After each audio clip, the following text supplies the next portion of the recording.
अस्सलाम वालेकुम क्लास। आज हम ऑर्गेनाइजेशन की क्लास में पढ़ेंगे ग्रुप बिहेवियर के बारे में। लास्ट लेक्चर्स में आपके अभी तक 8 लेक्चर्स हो गए हैं, उनमें मैंने आपको बताया था इंडिविजुअल के बारे में। जो उनमें हमने चीज़ें पढ़ी थी वो था कि इंडिविजुअल जो है वो ऑर्गेनाइजेशन में कैसे जो है वो वर्क करता है। जो अब हम आगे जो चीज़ें पढ़ेंगे वो ग्रुप की फॉर्म में पढ़ेंगे, यानी ग्रुप जो है वो ऑर्गेनाइजेशन बिहेवियर को कैसे जो है वो इंटरेक्ट करता है और ग्रुप सेटिंग्स में ऑर्गेनाइजेशन बिहेवियर किस तरह से काम करता है। ठीक है, तो उसमें सबसे पहले हमारा आज का टॉपिक है फाउंडेशंस ऑफ ग्रुप बिहेवियर। इसमें हम पढ़ेंगे कि बेसिकली एक ग्रुप क्या होता है, उसमें कौन कौन लोग किस तरह से वर्क करते हैं, रोल्स कैसे असाइन किए जाते हैं, ग्रुप की क्या डायनामिक्स होती हैं, किस तरह से वो होता है। तो सबसे पहले हम ग्रुप को डिफाइन कर लेते हैं कि ग्रुप हमारे पास क्या होता है। जैसा कि आप सबको पता है कि ग्रुप जो है वो एक सेट ऑफ पीपल होता है जिसमें 2 या मोर पीपल जो है वो होते हैं। ऑर्गेनाइजेशन बिहेवियर में 2 और मोर इंडिविजुअल्स ऐसे हों कि वो एक दूसरे के साथ इंटरडिपेंडेंटली वर्क कर रहे हों। इंटरडिपेंडेंटली कैसे?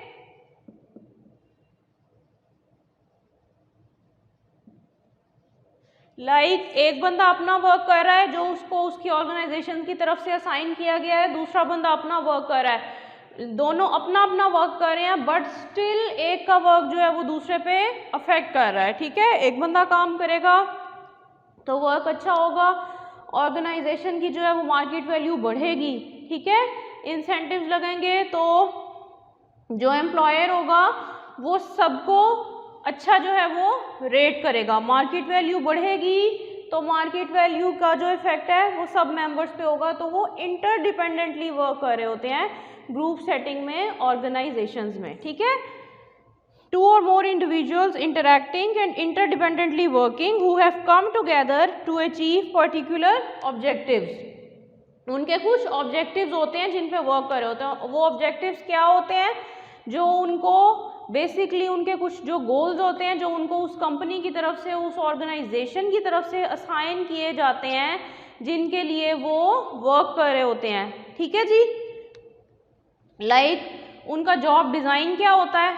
जॉब डिज़ाइन बेसिकली क्या होता है कि जिस पे एक एम्प्लॉय को रखा जाता है कि ये आपकी जॉब है, आपको ये करना है, और उस जॉब मतलब कि उसका क्या प्रोसीजर है उसको हायरिंग करने का। ठीक है, उस जॉब डिज़ाइन की बेस पे उस एम्प्लॉय की जॉब डिस्क्रिप्शन बनाई जाती है। तो ग्रुप जो है वो एक ऐसा ग्रुप ऑफ 2 और मोर इंडिविजुअल्स होता है। ऑर्गेनाइजेशन में ग्रुप किसको कहते हैं? 2 और मोर इंडिविजुअल्स जो आपस में इंटरेक्ट कर रहे हों, इंटरडिपेंडेंटली वर्क कर रहे हों और उनके कुछ कॉमन गोल्स और ऑब्जेक्टिव्स हों। ठीक है जी, उसके बाद हमारे पास ग्रुप्स की जो है वो 2 फॉर्म्स आ जाती हैं।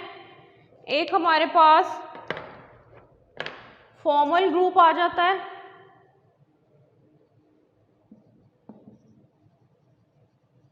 और एक हमारे पास इनफॉर्मल ग्रुप आ जाता है। फॉर्मल ग्रुप क्या होता है? A designated work group defined by organisation structure, यानी जिस ऑर्गेनाइजेशन में ग्रुप होता है वही ऑर्गेनाइजेशन जो है वो बताती है कि किस तरह से जो है ग्रुप बनाना है, किस किस एम्प्लॉय को किसके साथ इंटरेक्ट करवा के ग्रुप बनाना है, कौन से डिपार्टमेंट के एम्प्लॉयज़ का ग्रुप बनाना है, या एक डिपार्टमेंट के किस एम्प्लॉय का ग्रुप दूसरे एम्प्लॉय के साथ बनाना है। ठीक है, जिसमें वो ऑर्गेनाइजेशन ने खुद बनाया हो। इनफॉर्मल ग्रुप क्या होता है? A group that is neither formally structured nor organized. Such a group appears in response to need for social interact. Informal group ये होता है कि एम्प्लॉयज़ जो हैं वो आपस में जिधर वो बैठते हैं, या उनको कोई कैबिन्स असाइन किए गए हैं या रूम्स असाइन किए गए हैं, तो जहाँ वो बैठते हैं या जो आपस में वो एक दूसरे से डेली बेसिस पे इंटरेक्ट करते हैं, उनकी बेस पे वो एक सोशल इंटरेक्शन के लिए इनफॉर्मल ग्रुप बना लेते हैं। जैसे कोई भी कहीं भी 2 लोग जो है वो वर्क करें, चाहे कहीं किसी एजुकेशनल सेटिंग में हो, स्कूल में हो, कॉलेज में हो, यूनिवर्सिटी में हो, कहीं भी हो, तो जो सब कोलीग्स होते हैं वो आपस में एक दूसरे से उनकी अच्छी बातचीत होती है, तो वो एक इनफॉर्मल ग्रुप होता है। फॉर्मल ग्रुप क्या होता है कि ऑर्गेनाइजेशन की तरफ से खुद बनाया जाता है, ये स्ट्रक्चर्ड होता है, इसका एक खास स्ट्रक्चर होता है, इसका एक खास स्ट्रक्चर नहीं होता। ठीक है जी, इन ग्रुप्स की बेस पे हमारे पास बनती है सोशल आइडेंटिटी।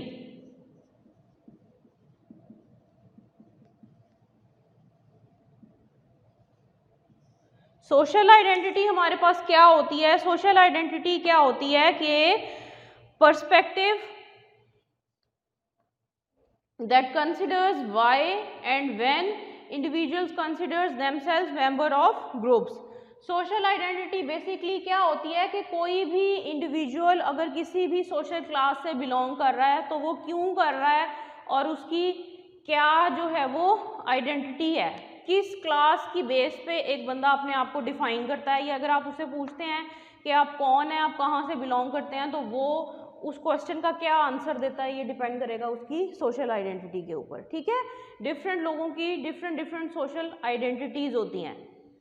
इवन एक ही सोशल क्लास में भी लोगों की डिफरेंट आइडेंटिटीज होती हैं। ठीक है, एक ही तरह के बैकग्राउंड रखने वाले लोगों की भी डिफरेंट आइडेंटिटीज होती हैं। जैसे मिडिल क्लास लोग जो हैं वो मोस्टली उनकी आइडेंटिटी ये होती है कि वो जो है वो मिडिल क्लास से बिलोंग करते हैं अगर उनसे पूछा जाए तो, और वो बेसिकली अपना वर्क डिज़ाइन जो है वो नहीं करते, उनमें अपना ऑर्गेनाइजेशन सेटअप जो है वो कम बनाते हैं। तो उनसे अगर सोशल आइडेंटिटी उनकी पूछी जाए तो वो ये कहेंगे कि I work there, I work for this organisation, I work for that organisation. ठीक है, I belong to this family. और अगर कोई बहुत ज़्यादा अपर क्लास की किसी बंदे से सोशल आइडेंटिटी का पूछा जाए तो वो कहेगा कि I run this kind of a business, I run this kind of a business, और ये और वो। ठीक है, ये सोशल आइडेंटिटी आपकी कलेक्टिविस्टिक और इंडिविजुअलिस्टिक कल्चर पे भी डिपेंड करती है। कलेक्टिविस्टिक और इंडिविजुअलिस्टिक कल्चर क्या होता है ये मैं आपको लास्ट लेक्चर्स में बता चुकी हूँ जब हमने डाइवर्सिटी पढ़ी थी। ठीक है जी, उसके बाद ग्रुप्स में क्या होता है, कुछ इन ग्रुप्स और आउट ग्रुप्स भी होते हैं। इन ग्रुप्स और आउट ग्रुप्स भी हम पिछले लेक्चर्स में पढ़ चुके हुए हैं।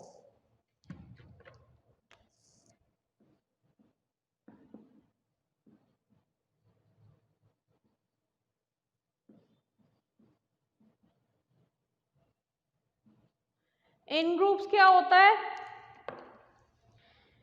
कि एक ही, अब हम इन ग्रुप और आउट ग्रुप पहले हम पढ़ चुके हैं। आज के लेक्चर में हम पढ़ेंगे कि इन ग्रुप फेवरेटिज्म कैसे होता है और आउट ग्रुप हेट्रेड कैसे होता है। इन ग्रुप फेवरेटिज्म क्या होता है कि कोई बंदा एक खास ग्रुप का जो है वो अपने ग्रुप को सही कहे, अपने ग्रुप के मेंबर्स को जो है वो अपना फेवरेट बना ले, उनकी चॉइसेस को जो है वो हाईली रेट करे, उन अपने आप को डिफेंड करे, अपने ग्रुप को डिफेंड करे, ऑल्दो कि वो समटाइम्स गलत भी हो, लेकिन फिर भी वो कहे कि जो मेरे ग्रुप के मेंबर्स हैं वो सही हैं और जो दूसरे ग्रुप के मेंबर्स हैं वो गलत हैं। अच्छा, अब इन ग्रुप फेवरेटिज्म जो है वो कास्ट की बेस पे भी इन ग्रुप हो सकता है, किसी भी और बेस पे हो सकता है, रिलीजन की बेस पे भी हो सकता है, एथनिसिटी की बेस पे भी हो सकता है। लेकिन चूंकि हम पर्टिकुलरली ऑर्गेनाइजेशन सेटिंग्स की बात कर रहे हैं तो ऑर्गेनाइजेशन में इन ग्रुप्स क्या होगा कि एक ऑर्गेनाइजेशन के जो सारे बंदे हैं उनमें इन ग्रुप फेवरेटिज्म क्या होगा कि वो अपनी ऑर्गेनाइजेशन के लिए वर्क कर रहे होंगे तो वो उसको सपोर्ट करेंगे, और कोई दूसरा जो आउट ग्रुप होगा, किसी दूसरी ऑर्गेनाइजेशन का जो बंदा होगा उसको वो क्या करेंगे, उसकी तरफ हेट्रेड से देखेंगे। ठीक है, आउट ग्रुप क्या हो जाएगा कि एक ऑर्गेनाइजेशन के जो लोग हैं जो दूसरी ऑर्गेनाइजेशन वाले उसको कैसे देख रहे हैं। ठीक है जी, और इन ग्रुप और आउट ग्रुप की बेस पे क्या होता है कि सोशल आइडेंटिटी को थ्रेट भी हो सकता है। हमने भी पढ़ा सोशल आइडेंटिटी क्या होती है कि एक जो बंदा है वो कौन सी सोशल क्लास में फॉल कर रहा है, वो किस तरह से कौन से कास्ट कलर से बिलोंग करता है, ये चीज़ें उसकी सोशल आइडेंटिटी बनाती हैं। तो जब इन ग्रुप और आउट ग्रुप का एक कंसेप्ट बन जाएगा तो क्या होगा कि हर इंडिविजुअल पर्सन के सोशल आइडेंटिटी को जो है वो थ्रेट हो जाएगा। क्यों कि हर बंदा जो है वो अपने ग्रुप को फेवरेटिज्म दे रहा होगा और दूसरे ग्रुप को हेट्रेड दे रहा होगा। तो हर एक इस ग्रुप बिहेवियर की बेस पे हर इंडिविजुअल का क्या होगा कि उसकी पर्सनल सोशल आइडेंटिटी भी जो है वो हर्ट होगी। अब हम पढ़ेंगे कि ग्रुप्स जो हैं वो बेसिकली बनते कैसे हैं।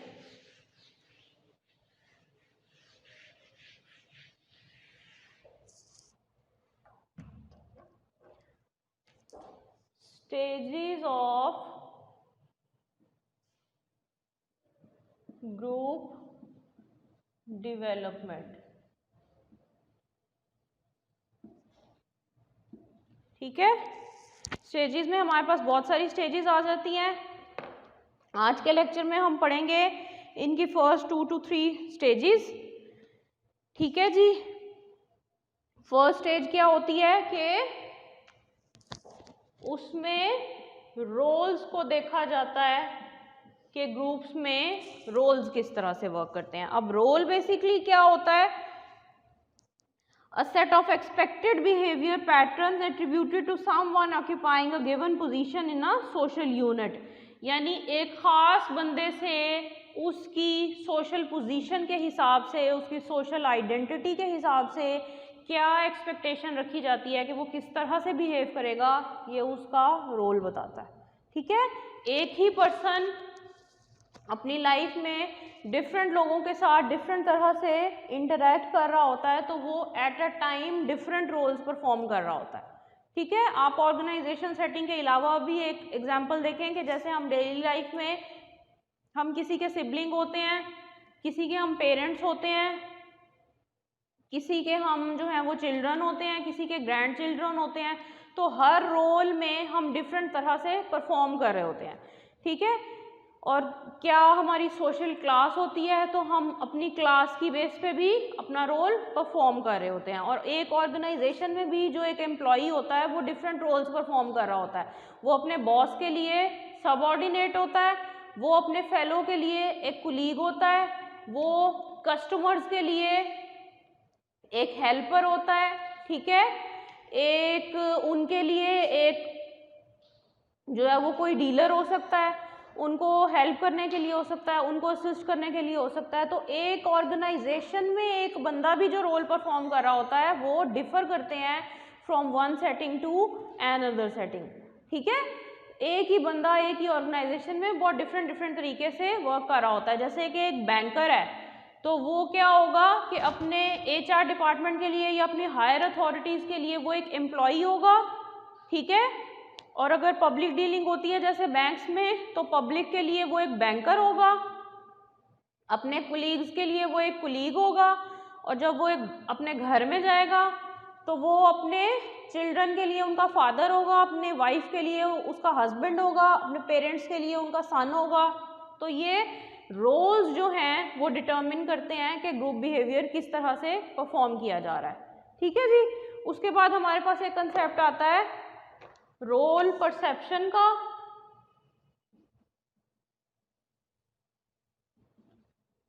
रोल परसेप्शन हमारे पास बेसिकली क्या होती है? An individual's view of how he और she is supposed to act in a given situation.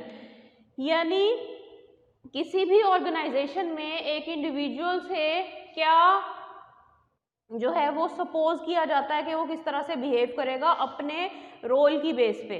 जैसे मैंने आपको बैंकर की एग्जांपल दी, तो बैंकर की जो हायरिंग अथॉरिटीज़ होंगी वो रोल एक्सपेक्टेशन की फॉर्म में उससे क्या एक्सपेक्ट करेंगी कि हमने इसको एज अ बैंकर रखा है, इस सीट पे रखा है, इस ग्रेड पे रखा है, तो उस रोल के हिसाब से इसको किस तरह बिहेव करना चाहिए, ये रोल परसेप्शन हो जाएगी उसकी।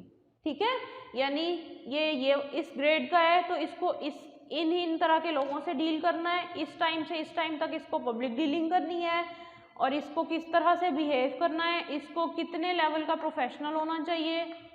ठीक है, कितने लेवल की नॉन प्रोफेशनलिज्म भी हम टॉलरेट कर लेंगे, किस तरह से अपने कोलीग्स के साथ बिहेव करना चाहिए, ये उसकी रोल परसेप्शन हो जाएगी। रोल परसेप्शन क्या होता है? रोल परसेप्शन की बेस पे एक साइकोलॉजिकल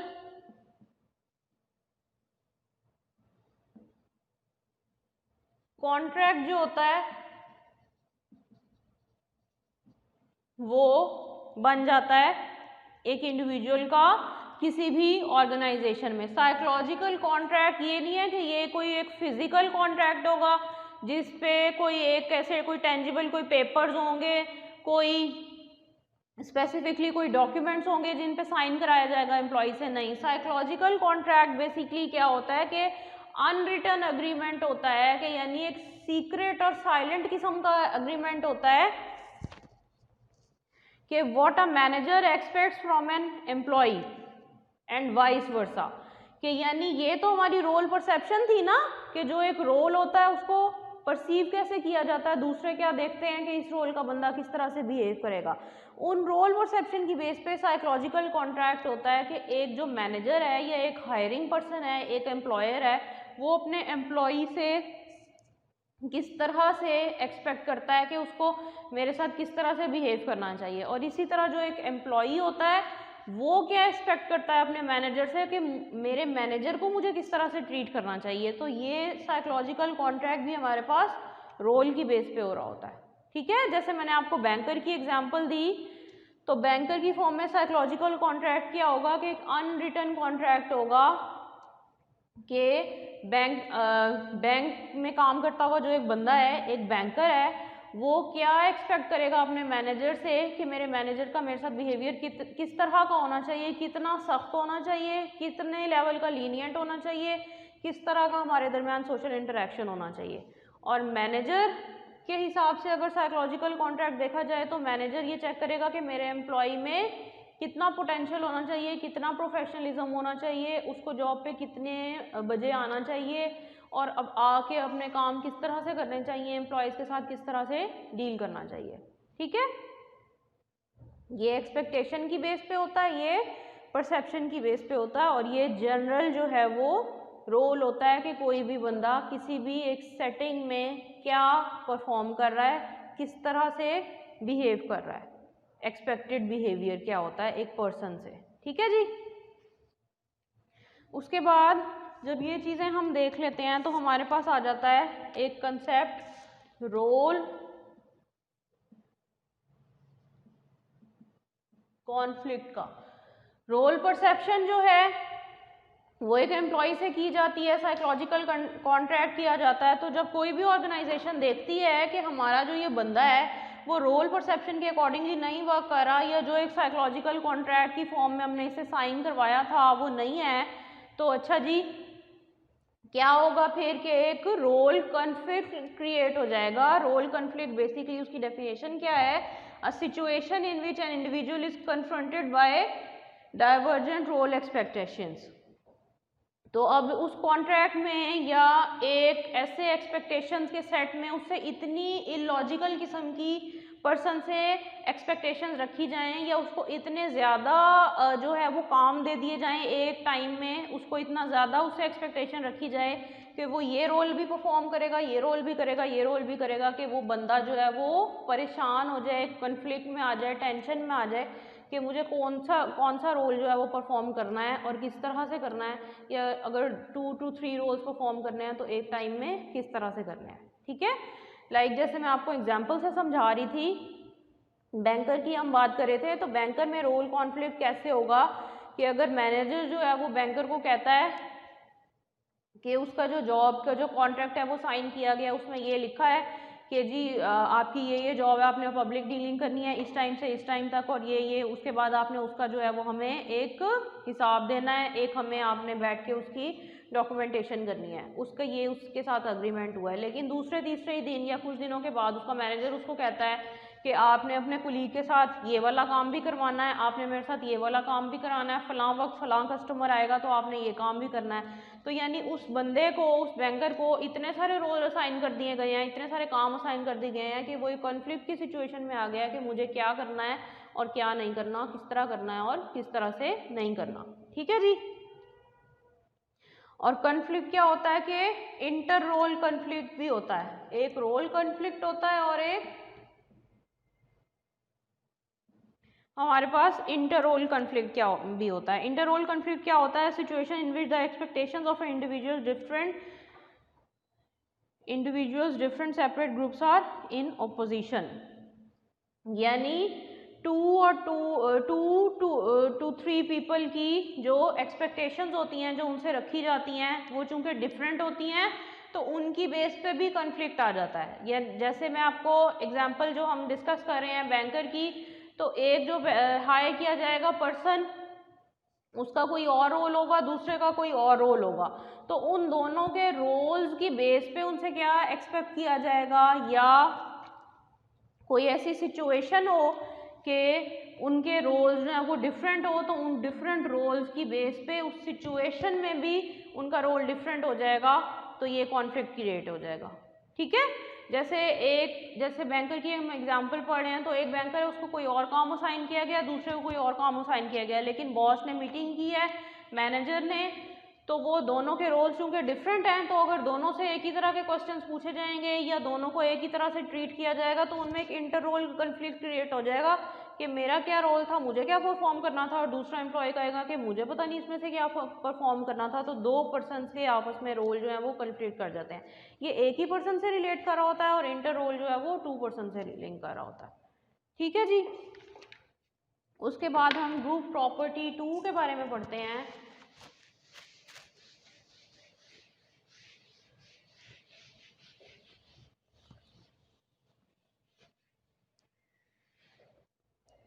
ग्रुप प्रॉपर्टी 2 हमारे पास है जी नॉर्म्स।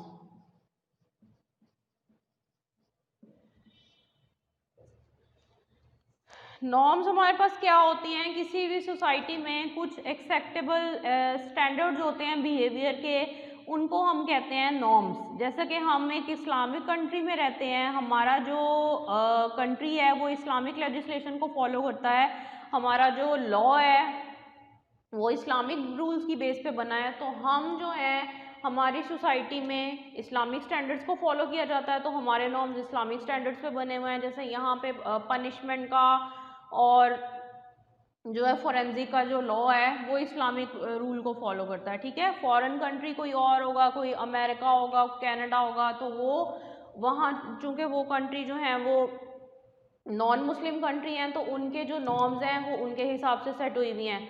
जैसे इस्लाम जो है वो हमें ख़ास टाइप की एक ड्रेसिंग का और एक बिहेवियर का जो है वो कहता है, और हम पे कुछ इस्लामिक रिस्ट्रिक्शंस हैं, तो हमारे रूल्स भी इसी हिसाब से सेट हुए हुए हैं और उसी हिसाब से एक्सपेक्टेड हमारा बिहेवियर भी होता है। ठीक है जी।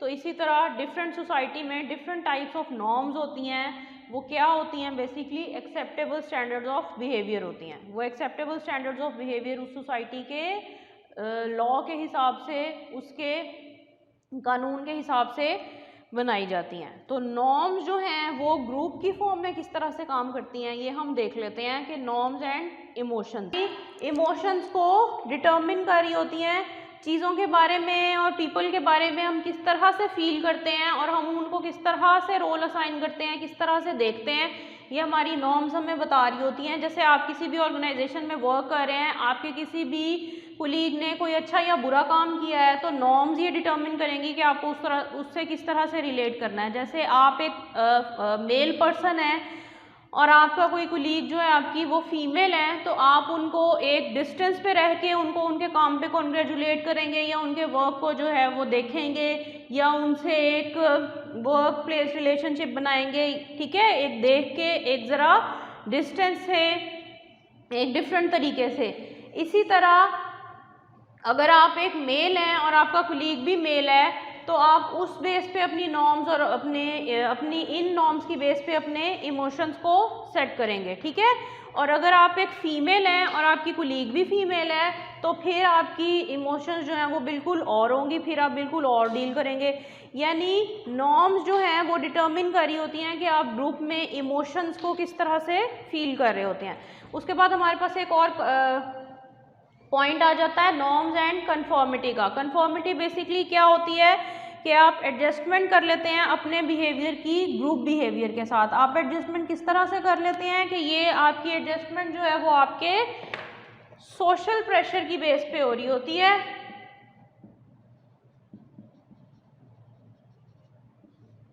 ठीक है, सोशल प्रेशर की बेस पे किस तरह से हो रही होती है। जैसे हम एक ऑर्गेनाइजेशन की बात कर रहे हैं, हम इसको बैंकिंग सिस्टम के हवाले से हम पढ़ रहे हैं, तो जैसे कोई भी ऑर्गेनाइजेशन है, कोई भी बैंक है, वहाँ पे एक एम्प्लॉय जो है वो कोई काम नहीं करना चाह रहा होगा, लेकिन जब वो देखेगा कि मेरे सारे जो कोवर्कर्स हैं, मेरे जो सारे कुलीग्स हैं वो इस तरह से वर्क कर रहे हैं और ये वाला काम कर रहे हैं, तो वो भी उस बिहेवियर को परफॉर्म करने लग जाएगा, समटाइम्स अनविलिंगली भी।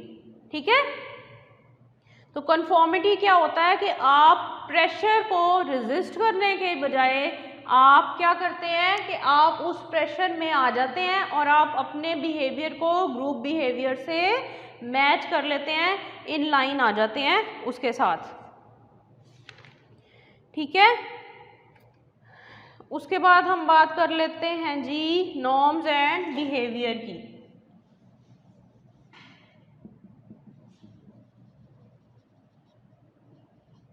नॉर्म्स एंड बिहेवियर में क्या होता है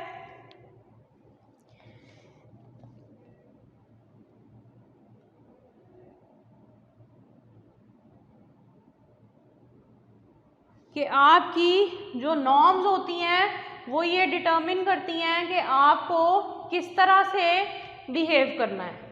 ठीक है, पहले हमने इमोशंस की बात की थी, फिर हमने कन्फॉर्मिटी की बात की थी। तो आपकी इमोशंस और कन्फॉर्मिटी की बेस पे आपका बिहेवियर बन जाता है, यानी आपकी नॉर्म्स डिटर्मिन करती हैं आपने किस तरह से बिहेव करना है। जैसे हमने कल्चर्स की बात की थी, तो हमने कलेक्टिविस्टिक और इंडिविजुअलिस्टिक कल्चर्स की बात की थी, और डिफरेंट कल्चर्स होते हैं।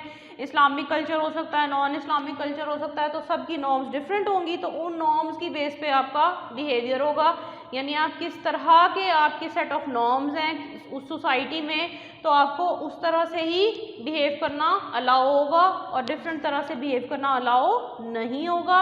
अगर आप करेंगे भी सही तो आपको एज अ गुड पर्सन जज नहीं किया जाएगा। अब हम बात करते हैं positive norms and group outcomes की।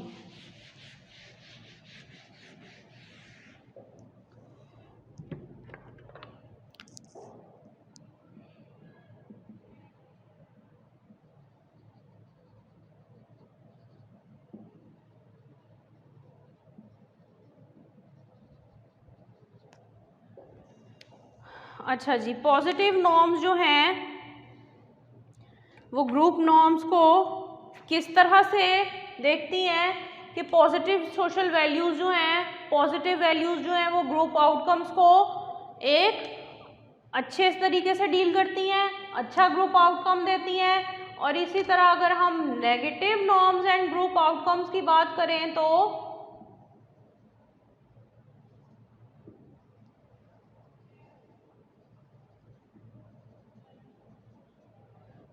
तो वो क्या करती हैं कि वो नेगेटिवली कंट्रीब्यूट करती हैं।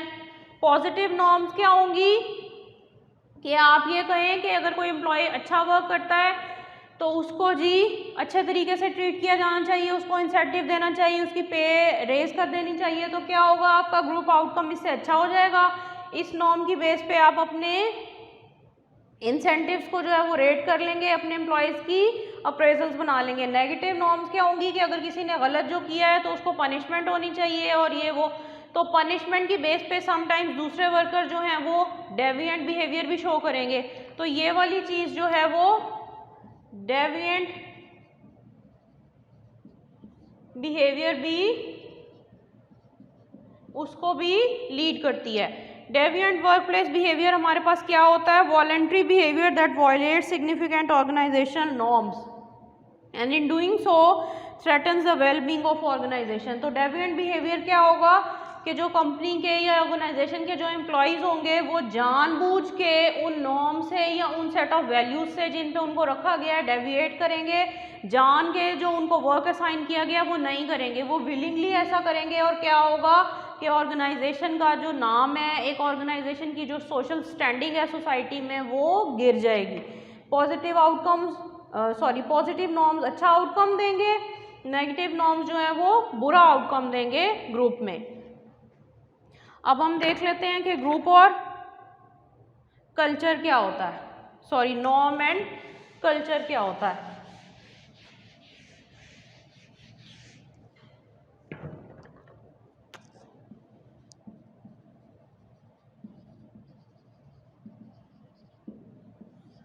किसी भी जो सोसाइटी का कल्चर है वो उसकी नॉर्म्स पे बेस कर रहा होता है। ठीक है, subjects were then given a task of their punching with the individualistic or the clashing become more highly motivated. Individual primed subjects were allowed अच्छा, तो ये हम बात कर लेते हैं इंडिविजुअलिस्टिक और कलेक्टिविस्टिक कल्चर्स की बेस पे। तो अब हम क्या करेंगे कि नॉर्म जो होती हैं वो हमारे कल्चर के बिहेवियर को भी डिटर्मिन कर रही होती हैं। इंडिविजुअलिस्टिक कल्चर्स में क्या होता है,